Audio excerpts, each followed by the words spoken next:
there's some added content at the end of this chapter on joints.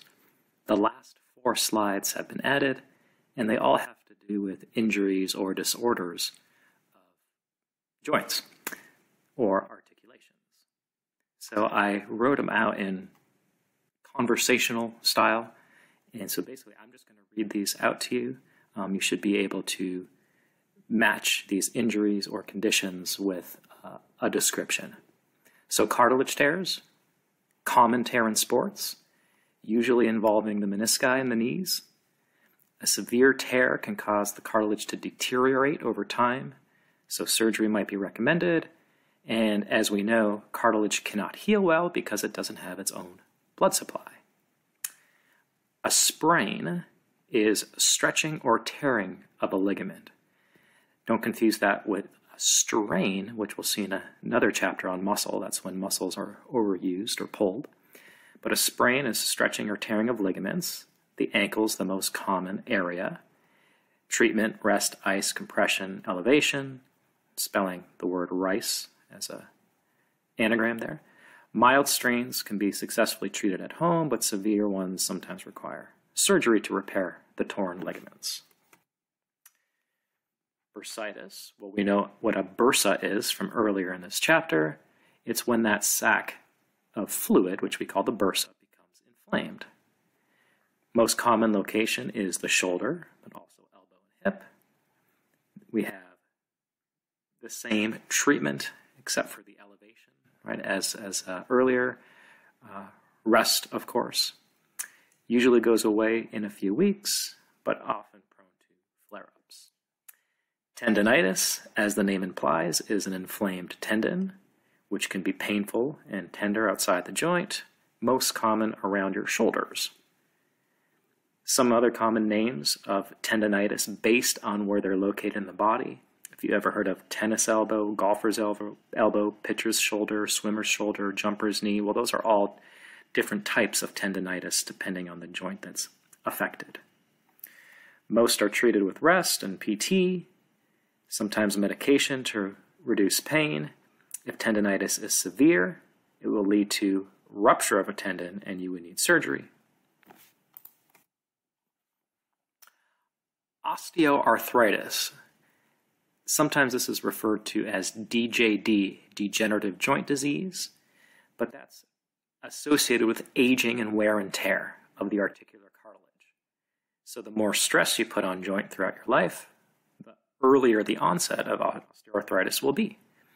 So wears faster with more stress on the joint throughout life, causes pain and stiffness. In the early stages, it may be reduced as you warm up to the joint, but symptoms could worsen after exercise. In advanced cases, the affected joints could become more painful and difficult to use. There's no cure, but some treatments include lifestyle changes, meaning don't do things that use that joint very often, weight loss, low impact exercises, and over-the-counter medications. Gout is a type of arthritis, and that's where you have these uric acid crystals that accumulate in a joint. Typically, the kidney is supposed to get rid of uric acid because it's a waste product.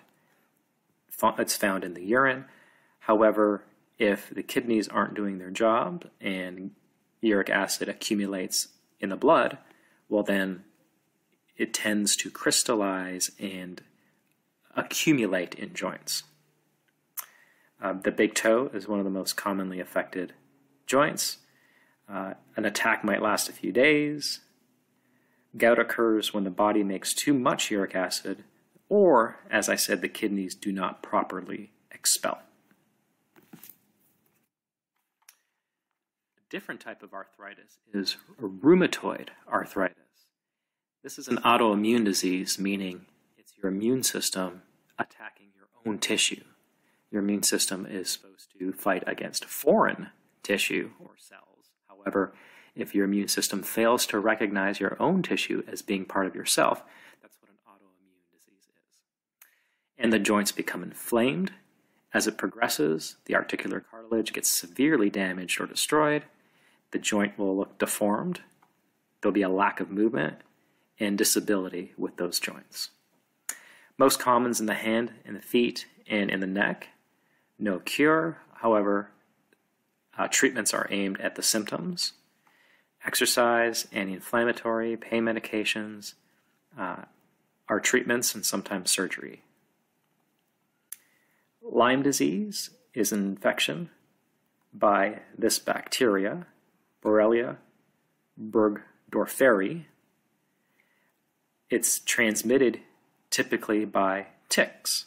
So the tick would transmit that bacteria to humans.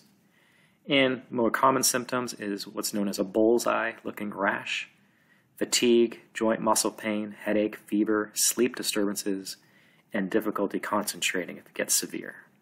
And since it's bacteria, it's treated with antibiotics.